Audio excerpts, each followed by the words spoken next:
Hey everybody, Matt Burke here. Today I'm going to be reviewing The Shadow Kingdom. It's adapted from the original short story by Robert E. Howard. It's written by Randy Zimmerman, and the artwork is by Russ Leach. As soon as I found out that Russ Leach was doing this, man, I jumped right on it as soon as I could. And Russ actually backed two of his books. He did Only Death Can Save Us. It's like a cosmic kind of Kirby Walter Simonson, take on the Horsemen of the Apocalypse, and it's really cool universe that he set up. I actually did reviews on that too. If you guys check those books out, they're freaking awesome. And you can pick up some of those through Arrow Comics now. Now he's with those guys. But yeah, we're gonna get into some of this. There's gonna be some spoilers, so just be warned. This is actually the first sword and sorcery story it's ever ever written by Robert E. Howard. And yeah, we're gonna get into some of this. So, from my understanding, this is the best adapted version in comic form that I've that's ever been created. I'm hearing that from everyone that reads it that are really hardcore Howard fans. So I read it, and yeah, let's get into it. So you have this cool cover. It's nice and shiny. You got this one right here of Brule and Cull, and this is actually a Cull story, so I forgot to mention that. Nice shiny back cover, nice gloss on there too. And I backed this book, so I think now you can pick it up on the Arrow Comics website. Definitely, Russ. We actually interviewed him on the show too on Open the Gates, and he talked about he definitely a big fan of Buscema, but he kind of wanted to bring his own take on it. Doing his own thing with the art, just to kind of separate himself. The colors in here are basically they're in like the flat territory and flat country, which I think they go great with it. And there's a forward in here by Razorfist, Daniel Harris, and he's a big Howard fan. He's probably read everything by Howard, at least much that has been on Earth throughout the last almost 100 years. And there's a really cool forward in here by him. This guy's got an awesome YouTube channel. Check out the Rageaholic. He's got a lot of really cool videos and documentaries. Cool stuff on metal. Really cool docs on like Solomon Kane and Elric. But yeah, check it out. He knows his shit. Yeah, the Shadow Kingdom. It opens up, like the typical classic Conan stories and Howard stories. Really cool cover page. I like that. The Shadow Kingdom in the time before Atlantis sank, and the lands of the world were savage and untamed. One man would claim his destiny, leaving his Atlantean tribe behind, and throwing off the shackles of Lemurian bondage. He sailed the seas as a pirate, captain before he's seizing his place as a king.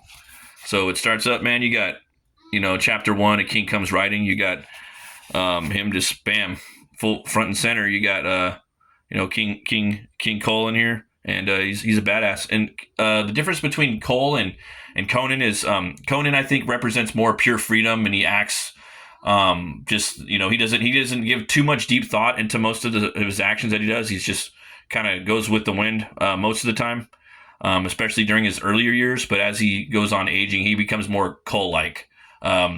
Also, I believe he's a little shorter physically than Cole. When I imagine Conan, I think of him as like 6 foot, maybe 6'1", 6'2". And when I think of Cole, I think like 6'5", 6'7", maybe upwards of even 7 foot tall. Because he's an Atlantean that's been around for maybe 3,000 years or more before Conan, even more than that, maybe even I have to go back and check, but very thousands and thousands of years before Conan, and allegedly he's a forefather to Conan. They share the same DNA. But yeah, you got the people that put the book together right here, The Shadow Kingdom, the first true sword and sorcery tale by the legendary Robert E. Howard, adapted by Randy Zimmerman, art and colors by Russ Leach, letters by Spank. Editor-in-chief from Arrow Comics is Randy Zimmerman, and Luke Stone is the publisher. If you guys don't know about Luke Stone, he also has a website called Fund My Comic, where if you got a comic and you want to fund it, and you're indie, get in there and do it. So, loving the artwork right here. Again, the colors. I love the way he's using the flats for the most part, and I think it really helps break up everything into the 3D, and it doesn't overshadow the inks. I'm really loving the inks in here. You have Cole. He's riding through his kingdom, of Vasulia. And Vasulia is during the Thurian Age. It's again thousands and thousands of years before Conan. Conan is part of the Hyborian Age, and just to start it off, the blare of the trumpets grew louder, like a deep golden tide surge, like the soft booming of the evening tides against the silver beaches of Asulia. And then you have this army right here, this crimson red army that Cole commands. And I like just how Cole kind of he's in the background, just kind of looking at stuff. He's surveying. You see people of the town, they're talking about him. And, I like just hearing what they have to say. That is Cole. See, Valka? But what a king. And what a man. Look at his arms and shoulders. And then you have this dude over here.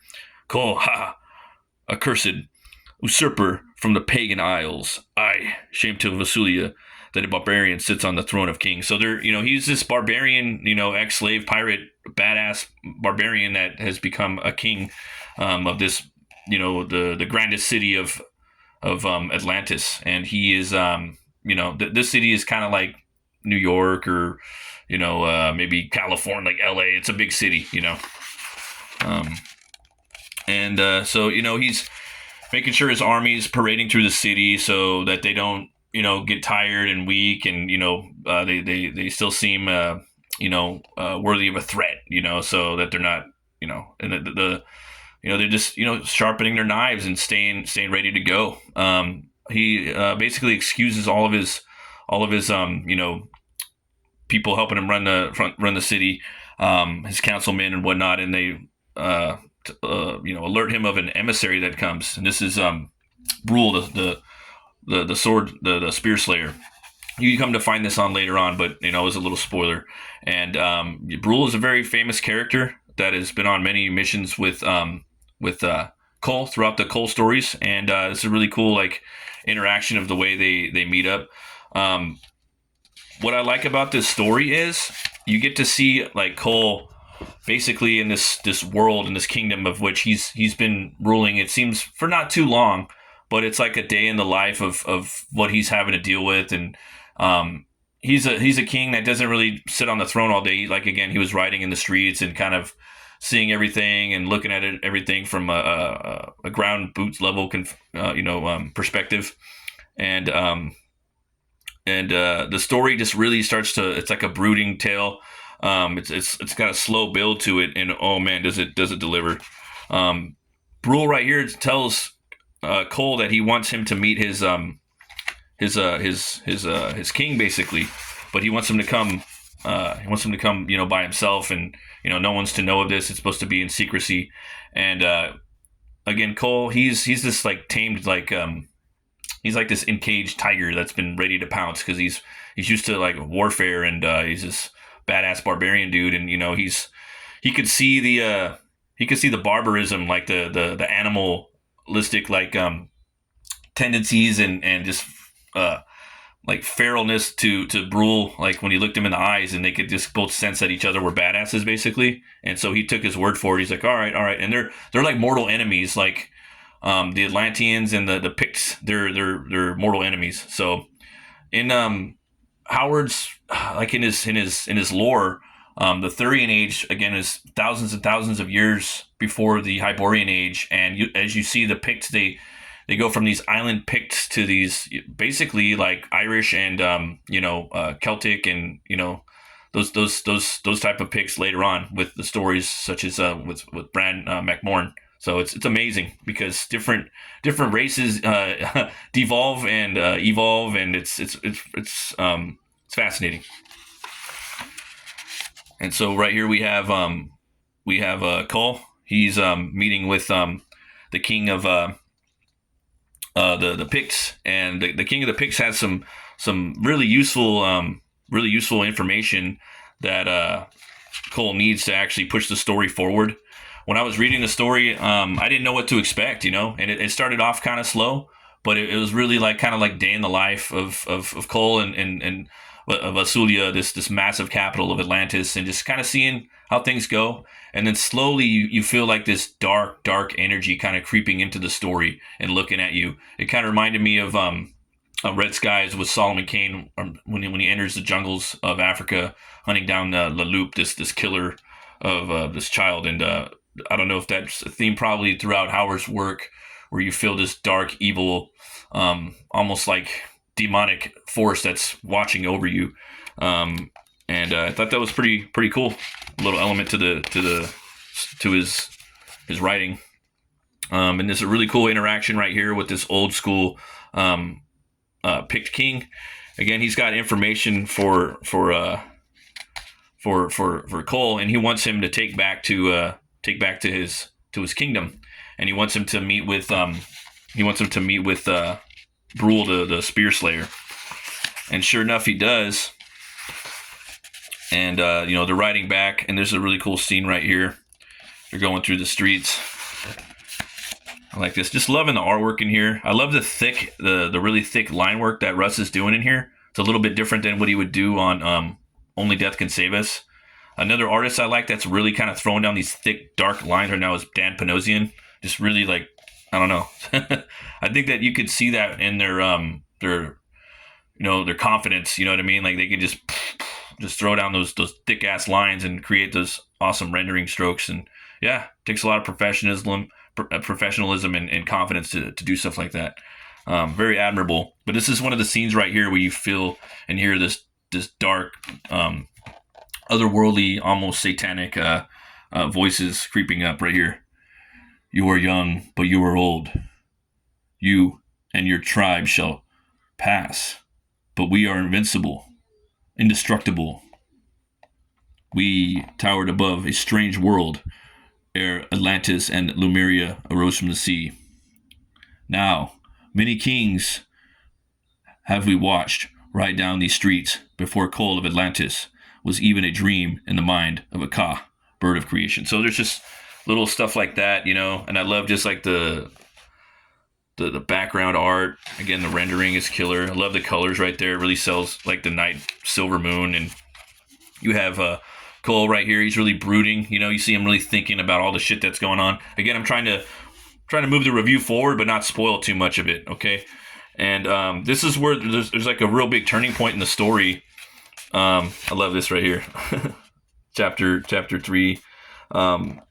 They that walk the night. So he's in his room, he's in his study, he's in his library, and then you see someone, they're climbing up the wall, scaling the wall with the vines, and you find out it's Brule, and he just starts dropping some interesting facts that move the story forward. And I gotta say, man, like I didn't expect all the how do I put this? Like later on in the story, they kind of peel into the past of the age before the Thurian age, and it was just like, oh my god, it's all kinds of horrific fucking metal, man. They're talking about these gigantic like bats and these werewolf and different monsters. Like, oh, it's so cool. I mean, let me see if I can show you guys a little bit of that. I just think it's so cool because I don't want to spoil it too much, and I want you guys to pick up this book too. I want you guys to pick up like this adaptation, but right here, the Birdmen, the Harpies, the Batmen, the Flying Fiends, the Wolf People, the Demons, the Goblins, and all such. All this being the lies at our feet, a few of the Wolfmen. So, a lot of you guys know the story, but a lot of people don't. But just to know that there's an age before this in the Howardverse, I don't know. I just thought that was so cool, and I'd actually like to see stories about that. So, but yeah, without spoiling this story, the Shadow Kingdom, you're gonna get into some stuff that's like, how do I put it, man? It's like tropic that you've seen in all forms of multimedia coming from here. You're gonna get into like the Draconian Empire and themes of that such that it's theoretically, could have started in here. One thing that I thought was sheer badass is that they have the actual story that Howard wrote in the back, so you can read that too as a pulp, man, or as a short novella. And sure enough, man, it's all right here, all with the thickness, however many pages it is. And also in the back, you're gonna get this art gallery by Russ Leach. There's a little one in the back right here. Let me get in there. Look at that, man. That's so I was saying on the show, man, that we had them on. Like, you could do a black and white edition of this. I don't think they have it yet, but just loving those black and whites, dude. Just like the Savage sword. I like his sword too. It's like just like this broad, short sword. Yeah, check this shit out, man. This is awesome. Love it, man. Love the lighting in here.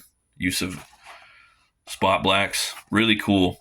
And one thing that I'm really looking forward to is the Atlantean, man. This is going to be written and produced, by Russ Leach and Randy Zimmerman, based on the characters of Robert E. Howard. Cole and Brew will return in a brand new original series. So, yeah, man, like I'm all about the pastiche. So I'm going back and reading a lot of old Howard stuff, but I'm also like looking towards the future. Like what can we add to his sandbox while staying truthful to it and respectful to it as well. There's a little bit of like behind the scenes commentary, like from Randy Zimmerman in here. I really liked his process about going through it. You know what I mean? And creating their take on the story, but also remaining faithful to Howard and his first sword and sorcery story. I thought that was really cool how they did that. And yeah, man, I really dug the way that the story like unfolded. I thought in the beginning it was kind of slow, but then once it started picking up, I was just like, wow, okay. I really like the way it unraveled, it unfolded, the way the story kind of kept going, and it wasn't what I thought it would be, but it was a million times better. And I can't wait to see what they do with the Atlantean. I give this book 2 horns way up. You guys come check it out. I'll have a link in the description. And yeah, man, this book was freaking awesome. I can't wait to go and read some more Howard. I'm reading the Savage Tales of Solomon Kane right now. I'm also doing reviews on the new Titan Heroic Signatures Conan books. Those books have been killing it right now too. It seems like there's a lot of Howard creativity in the air, and kind of keeping it real with Howard's work for the most part. Obviously, there is some purists out there that might critique the hell out of it, but man, this shit is killer, and it's a lot better than that current year barbarian bullshit that Marvel was doing. Yeah. So again, always remember to be bold, be brave, and roll the bones to know your role. I'll see you guys next time. Stay fucking metal.